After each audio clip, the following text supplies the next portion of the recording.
माता यस्य तपस्विनी च जनको वैराग्यरागान्वित भ्रातारो गुरुणा निवृत्तिसहिता निर्वृत्तिका संस्थिताः इत्थं साधु कृपान्वितं स्वयमहो ज्ञानामृतेनावृतं वन्दे तं करुणाकरं प्रभुवरं श्रीसन्तज्ञानेश्वरं नमामि निर्मलं शान्तं सच्चिदानन्दविग्रहं पूर्णब्रह्मपरानन्दम् ईशमाळन्दिवल्लभं नमोऽनन्ताय शुद्धाय कूटस्थाय आत्मने नमः प्रेमाम्बुधिविहाराय ज्ञानराजाय ते नमः माधुर्यरसकल्लोलो शिवशक्तिस्वरूपिणीम्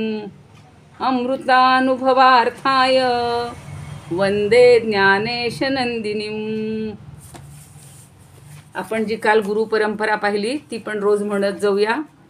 आदिनाथ सिद्ध आदिगुरु थोर त्यासी नमस्कार भक्तिभावे तयाची पासोन शिवशक्ती बीज लाधले सहज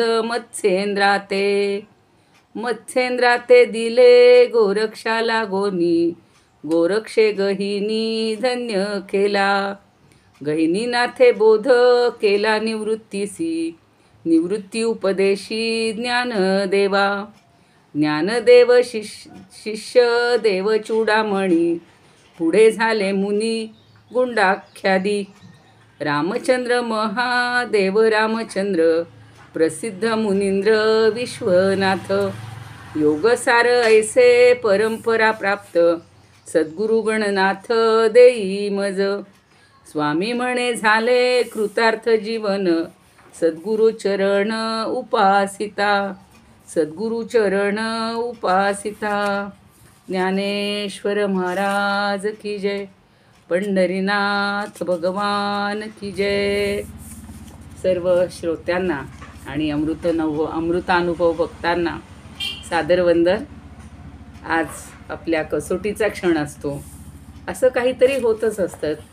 तांत्रिक काही अडचणी येतात किंवा भगवद्गीतेत म्हणलेलं आहे अधिष्ठानं तथा कर्ता करणंच चतुर्विधम विविधाश्च पृथक् चेष्टा दैवंचैवात्र पंचमम.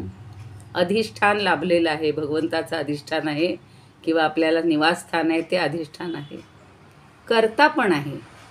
भगवानच कर्ता आहे पण आपण त्याच्या रूपानं म्हणजे आपल्या रूपानं ते बोलतायत म्हणून करता. आणि करण म्हणजे साधनं. ही जी सगळी साधनं आपण सध्या तंत्रज्ञानातली साधनं वापरतोय पुस्तकं वापरतोय तर ही सगळी साधनं आहेत. करणंच चतुर्विधम अधिष्ठानं तथा करता करणंच चतुर्विधम आणि विविधाश्च पृथक् चेष्टा. चौथी गोष्ट आहे विविध हालचाली विविध व्यापार. जरी बोलायचं असलं तरी त्याच्यासाठी आपल्याला सगळी जी तयारी करावी लागते. तुम्ही सगळेजण तयार होऊन आलेले आहात ते प्रत्येकानं आपापली मानसिक शारीरिक सगळी तयारी केली वही पुस्तक घेऊन बसले असाल ते.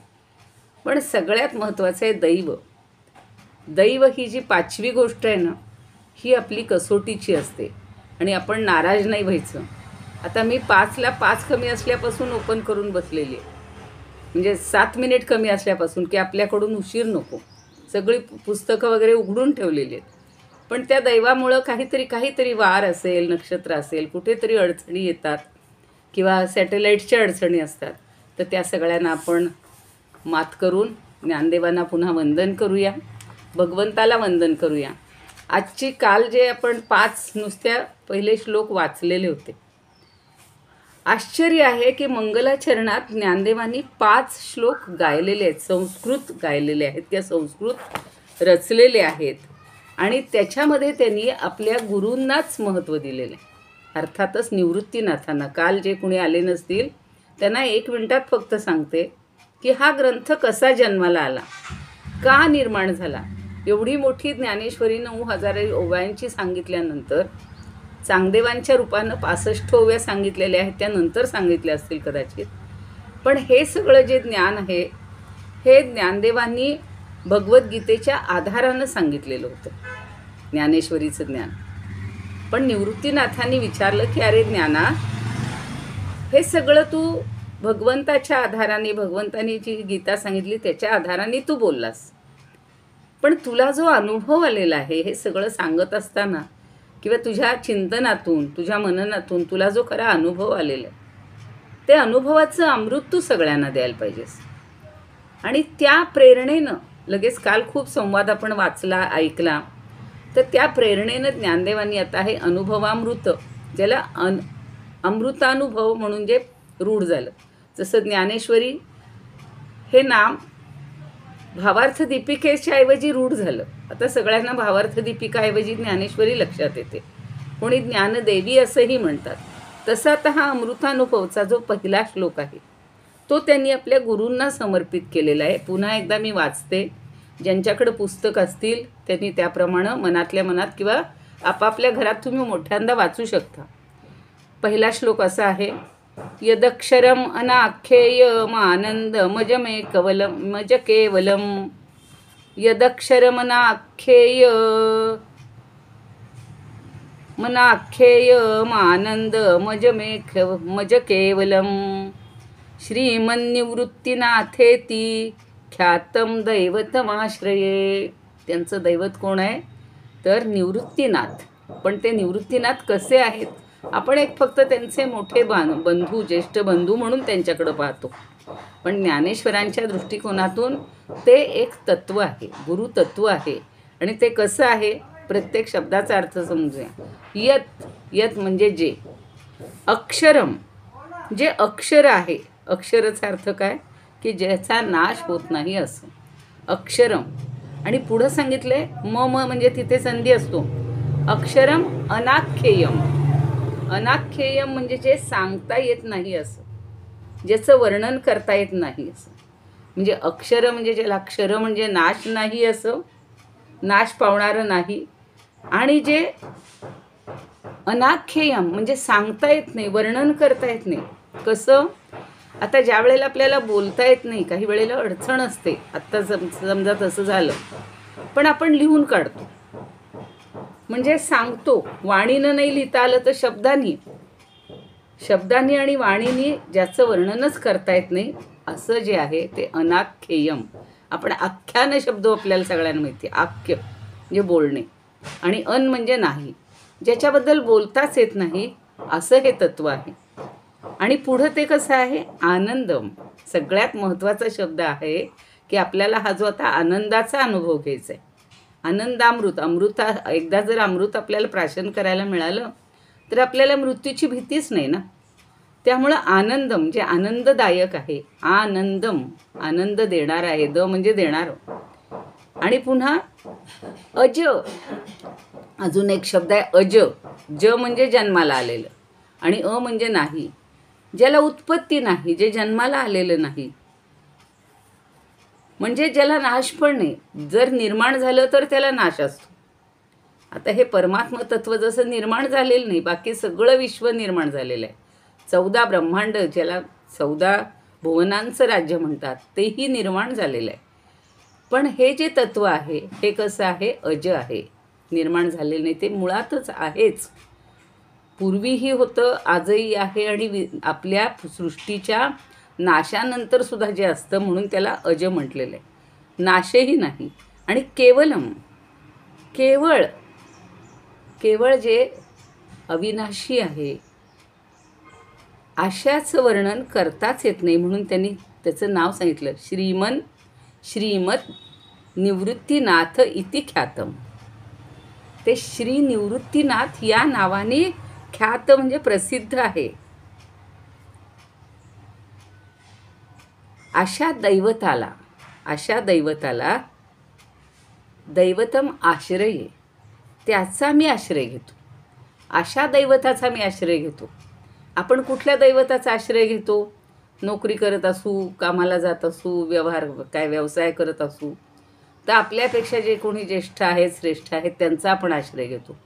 त्यांच्या हाताखाली आपलं काम चालतं. कुणाच्या तरी आश्रयानं असंख्य, आता बघा मोठमोठ्याल्या फॅक्टरीज आहेत, मोठमोठ्या कंपन्या आहेत, अनेक लोक, आता अगदी टाटा बिर्ला सगळ्या कुठल्याही घ्या, असंख्य लोक, अनेक लोक तिथे आश्रयानं काम करत असतात. पण इथं त्यांनी म्हटलेलं आहे की या मी अशा दैवताचा आश्रय घेतो की ज्याला आदी नाही, अंत नाही, जे आनंद स्वरूप आहे आणि जे निर्विकार आहे, असं जे दैवत आहे त्या दैवताचा मी आश्रय घेतो. आता याच्यावर एका ओवीवर सुद्धा कितीतरी सांगता येण्याजोगं आहे. प्रत्येक शब्दाचं जर आपण स्पष्टीकरण करायचं म्हटलं तर बघा, हे तत्व आता आपण पहिल्यांदा पाहिलं की अक्षरम, आपण अक्षर शब्द का म्हणतो की त्याला कधीच नाश नाही आहे, नष्ट होणारं नाही आहे, कधीही नाश न पावणारं, आणि शब्दानं किंवा वाणीनं जे सांगताच येत नाही, जे आनंद स्वरूप आहे आणि केवळ अद्वैत रूप आहे. मुख्य केवलम म्हणले ना, केवलम, केवळ अद्वैत रूप. आपल्याला आता आपली वाटचाल कुठे चाललेली आहे बघा, आपल्याला कुठं वाटचाल करायची.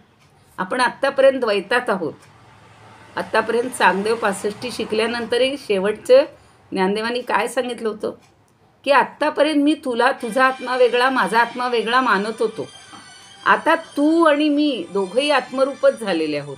तिथंच आपली सुरुवात झालेली आहे की द्वैताच्या पलीकडे जायचं आहे आपल्याला. आणि हे निर्गुण निराकार सच्चिदानंदरूप पूर्ण परब्रह्म असेच हे निवृत्तीनाथ आहेत. आणि ते म्हणजे सगुण साकार दैवत होय, किंवा निवृत्तीनाथ या नावानं प्रसिद्ध असलेल्या त्या दैवताचा मी आश्रय करतो किंवा अनन्य भावानं त्याचं चिंतन करतो. आता ज्याला आत्मानुभव नाहीच आहे किंवा आत्मस्वरूपाचा यथार्थ अनुभव नाही, अशा अज्ञानी लोकांना सगुण आणि निर्गुण, आत्ता जे म्हणलं की सगुणाचा मी आश्रय घेतो, पण आपण हा भिन्न मानत असतो. सगुण म्हणजे ज्याला काहीतरी आकार आहे, जे गुणांनी युक्त आहे, ते सगुण.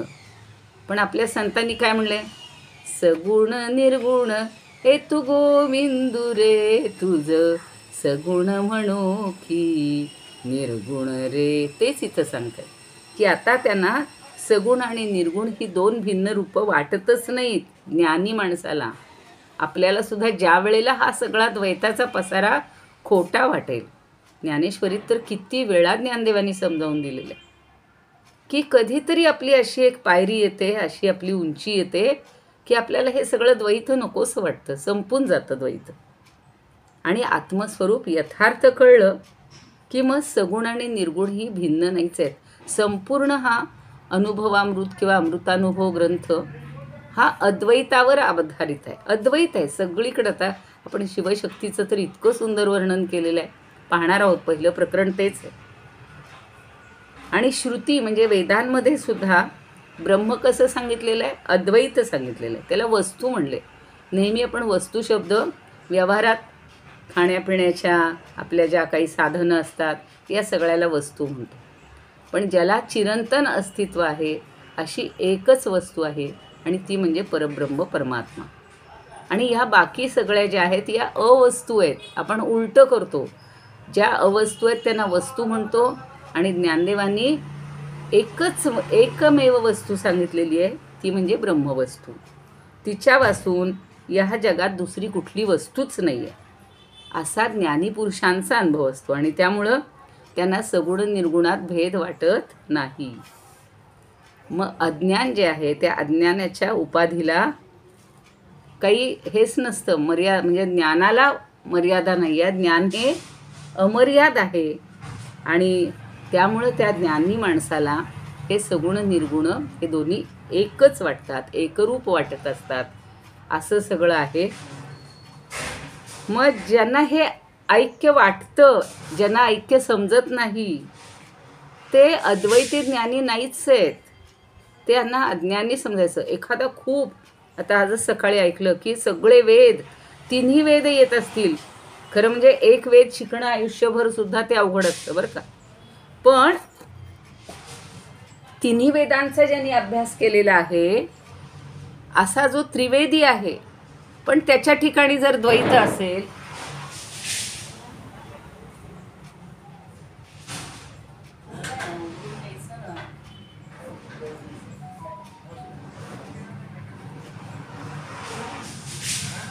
कोणतरी आलेत आणि त्यांना दार उघडायचं माहिती आहे, तर आपण असं पाहतोय की ज्याला हे द्वैताच्या पलीकडे, जो द्वैताच्या अतीत झालेला आहे असा जो आहे तो ज्ञानी आहे. आणि म्हणून अशा निवृत्ती नावाच्या या तत्वाला, म्हणजे शंकराचार्यांनी सुद्धा सगळ्यावर भाष्य लिहिली आणि त्यांनी म्हणलेलं आहे जीवो ब्रह्मैव न अपरः. आपण आता जीवावस्थेत आहोत, आपण त्या जीवावर जगतो आहोत असं म्हणतो की नाही, की मी माझा जीव सारखं आपण बोलत असतो. तर सगळी ग्रंथाची निर्मिती ज्ञानदेवांनी या वेदांत ज्ञानाच्या आधारावर केलेली आहे. सगुण निर्गुणाचं ऐक्य म्हणजेच पूर्ण परब्रह्म आहे. ते कसं आहे हे ज्ञानदेव आपल्याला दुसऱ्या श्लोकामध्ये सांगतात. जर वेळ संपत आली तर आपण कधीही तिथे थांबूया, सोमवारपासून पुन्हा पुढे घेऊया. मग आता हे गुरु म्हणजे काय आहेत? श्री गुरु म्हणजेच ही जणू काही ब्रह्मविद्या आहे. गुरुरित्याख्यया लोके विद्या साक्षाधिशांकरी जयत्याज्ञानमस्तस्यै दयार्द्रायै निरंतरम. तरी मी एक गोष्ट विसरले. आपण इतके भाग्यवान आहोत की जेव्हा आपण पावसला गेलेले होतो त्यावेळेला अमृतानुभवच्या सुद्धा अभंग अमृतानुभव एक ग्रंथ आणलेला होता आणि तो मी मध्यंतरी सातारला गेले तेव्हाही नेला होता, पण काल परवा विसरून गेले. आणि त्यांनी इतकं सुंदर सांगितलेलं आहे बघा. आनंद स्वरूप स्वभावे जे होय अनादि अव्यय निर्विकार. आनंद स्वरूप स्वभावे जे होय अनादि अव्यय निर्विकार. सगळी विशेषणं सोप्या याच्यात सांगितली. ऐश्वर्य मंडित श्री निवृत्तीनाथ म्हणून विख्यात असे जे का. आता त्यांच्याजवळ सगळं ऐश्वर्य आहे, षड्गुणेश्वर्य भगवंताला म्हणतात. तसा हा आहे. आता काय म्हणू आपण, हा माझा गुरु किंवा हे गुरुतत्व हे तसं आहे. म्हणून ते म्हणतात गुरुरित्याख्यया लोके साक्षात विद्या हि शांकरी जयत्याज्ञानमस्तस्यै दयार्द्रायै निरंतरम. आता किती विशेषणं लावलेली आहेत बघा. गुरुहु इति आख्यया. आख्यया म्हणजे ओळखलं जाणारं. गुरु या नावानं ज्याला आख्यया म्हटलं जातं, ओळखलं जातं. लोके म्हणजे या जगात. आणि ते म्हणजे काय? साक्षात विद्या. साक्षात ही शांकरी विद्या. शांकरी म्हणजे शंकरापासून. मगाशी गुरुपरंपरा तेवढ्यासाठी सांगितलेली आहे की गुरु शंकरापासून चालत आलेली आहे आणि ही शांकरी विद्या आहे. त्यालाच ब्रह्मविद्या असंही म्हणतात. ही लोके म्हणजे या जगात. शांकरी विद्या इति आख्यया असं जिला म्हटलं जातं. ती काय आहे? जयती आज्ञा. जयती म्हणजे जिंकली जाते, विजयी होते. नमस्तस्यै. तिला मी नमस्कार करतो. शिवाय ती कशी आहे? गुरु हे तत्व कसं आहे? दयार्द्रायई ही चतुर्थी आहे. दयार्द्र म्हणजे दयेनं अगदी पूर्ण परिपूर्ण असलेलं, ज्याला आपण दयाघन म्हणतो. दयाघन अशा या गुरु या तत्वाला किंवा गुरूंचा मी जय जयकार करतो. आणि निरंतरम नमस्तसे, सतत मी त्याला नमस्कार करतो. आपण काय म्हणतो? देखल्या देवाला दंडवत ही आपली मराठीतली म्हण आहे. तसं नाही आहे. अखंड मनामध्ये त्याचंच चिंतन करायला पाहिजे. आणि अशा गुरूंचंच मी सतत चिंतन करतो. मगाशी सांगितलं तसं जे अखंड आहे, अक्षय आहे वगैरे सगळीची विशेषण आहेत. तर या जगात सर्व विद्यांमध्ये श्रेष्ठ आणि आनंद देणाऱ्या ज्ञानरूप ब्रह्मविद्येचा जय जयकार असो. आणि अत्यंत दयाघन किंवा दयाळू असलेल्या माझ्या विद्या माऊलीला किंवा गुरूंना माझं वंदन असो. आपणही सगळेजण अगोदर या गुरूंना वंदन करूया. आणि आजपासून आपला प्रारंभ झाला. थोडासा उशीर झाला असला तरी आपली सत्व परीक्षा असते की तुम्ही थांबताय का, तुम्ही थांबलात सगळे, तुमचं कौतुक आहे. आणि मलाही बरोबर तो सागर ओलांडून जावा लागतो अडचणींचा, आणि तो आपण पार केलेला आहे. तर या श्लोकात गुरु म्हणून ज्याला म्हणतात ते गुरुरूप प्रत्यक्ष परमात्म्यापासून प्रगट झालेली किंवा परमेश्वर स्वरूपाचं निर्वचन करणारी किंवा अज्ञानी जीवाला दुःखरहित पूर्ण सुखरूप करणारी अशी ब्रह्मविद्या आहे. म्हणून गुरु साक्षात परब्रह्म तस्मै श्री गुरवे नमहा. म्हणजे गुरु म्हणजे ब्रह्मविद्याच आहे. आज्ञारूपाने तिचा अखंड जय जयकार आहे. आणि ज्ञानेश्वर महाराज म्हणतात, अशा दयाघन माऊलीला माझा अखंड नमस्कार असो. इदमुपकर्तुं भुवन मंडलम समुदितमिव भास्करम सादरम वंदे ज्ञानेश्वरम. त्रिभुवनमाता भगवद्गीता लोकमंगला लोकविश्रुता लोकहितं संततं ज्ञायता येन ज्ञानेश्वरी विरचिता श्रित्वा प्राकृतगिरं सादरं वंदे ज्ञानेश्वरं सादरं वंदे ज्ञानेश्वरम्. आरती ज्ञानराजा महाकैवल्य तेजा सेविती साधू संत मनुवेधला माझा. आरती ज्ञानराजा लोपले ज्ञान जगी हित नेणती कोणी.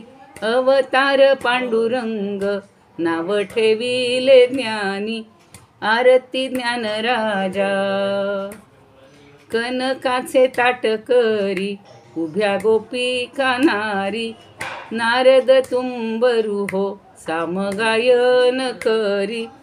आरती ज्ञानराजा प्रगट गुह्य बोले विश्वब्रह्मची केले. रामा जनार्दनी पायी मस्तक ठेविले. आरती ज्ञानराजा महाकैवल्य तेजा सेविती साधू संत मनुवेधला माझा. आरती ज्ञानराजा. मगाच्या पहिल्या श्लोकातली एक ओवी म्हणजे ओवी रूप राहिलेले अभंग रूप जे आहे ते, तया दैवताचा घेतसे आश्रय होय ना विषय वाचेसी जो. आणि दुसरं जे आता गुरूंचं सांगितलं त्याचं बघा, की जे इह लोकी दैवत बरवे गुरु ऐशा नावे सुप्रसिद्ध. ती तो मूर्तिमंत शांकरी विद्याचं विराजते साच ज्ञानरूप. तया दया घन दैवताला गोन आत्मत्वे वंदन असो नित्य. त्याच्या आत्मत्वाला वंदन करायचे, ते मी नित्य वंदन करतो, दररोज करतो, दर क्षणी प्रत्येक क्षणी करतो.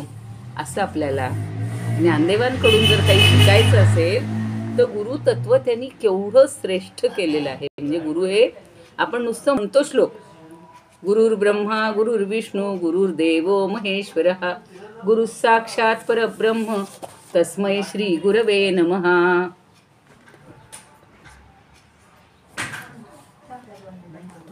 दोनच मिनिट संपलं 2 मिनिट. तर आपण अशा गुरूंना वंदन करतोय. आपल्याला ज्ञानदेवांसारखे गुरु लाभलेले आहेत. खरंच आपण भाग्यवान आहोत. आपली एवढी मोठी संसार सागर किंवा संसार नदी भवस नदी ही आपल्याला तरुण जाण्यासाठी केवळ अद्वैत सिद्धांताचीच गरज आहे. जेव्हा आपली ही द्वैताची सगळी दृष्टी संपेल आणि आपण फक्त गुरु हे एकमेव तत्व, आता पुढे आपल्याला शंकर शिव आणि पार्वती त्या दोघांचं जे नातं आहे तेही पाहायचं आहे. तर तेही आपण उद्याला बघूयात. तोपर्यंत कुणाला जर काही बोलायचं असेल किंवा काही शंका असेल तर एक क्षणभर. आणि मला असं वाटलं होतं की आज किती जण आलेले आहेत, सगळ्यांचा मला जरा परिचय झाला तर बरं होईल. खूप आनंद झाला आहे. मी फक्त पाहते कोण कोण आलेले आहेत. आता वेळ नसेल तेवढा दादांचं म्हणणं आहे की हे संपलेलं आहे. जास्त वेळ उरणार नाही. 40 लोक आलेत ताई. हां आणि बहुतेक सगळे आपल्या मागच्या ग्रुप मधलेच लोक आहेत. हां म्हणजे नवीन कोणी जॉईन झालेले दिसत नवीन झालेले नाही एका जॉईन. दुसरा कोणतरी असावा. बरं बरं ठीक आहे, काही हरकत नाही. संगीता पाटील ताईंना काही बोलायचंय. बोला ताई बोला. बोला संगीता ताई. हा ताई नमस्कार. हा नमस्कार, बोला. झालं संपलं.